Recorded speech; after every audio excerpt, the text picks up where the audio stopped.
आज आपण तयार करणार आहोत एकदम झणझणीत असे बेसन. कढईमध्ये तेल गरम करून घेतले आहे. त्यामध्ये मोहरी आणि जिरे घालून छान तडतडू देऊया. इथे मी 2 कांदे घेतले आहेत.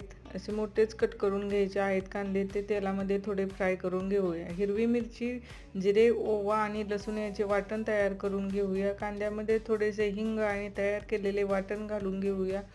छान परतून घेऊया. 1 छोटा चमचा हळदी पावडर घालून मिक्स करूया आणि 2 ग्लास पाणी घालून चवीपुरते मीठ घालूया आणि त्या पाण्याला उकळ देऊया. इथे मी 1 कप बेसन घेतले आहे. उकळ आल्यानंतर हे पाणी या बेसनमध्ये घालून घ्यायचं आहे आणि त्याचे सैलसर बॅटर तयार करायचं आहे, म्हणजे बेसनमध्ये गुठळ्या होणार नाहीत.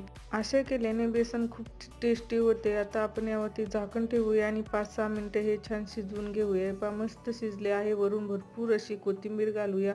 पावसाळा चालू आहे. या पावसाळ्यामध्ये गरमागरम बेसन आणि कडक ज्वारीची भाकरी खूप छान लागते.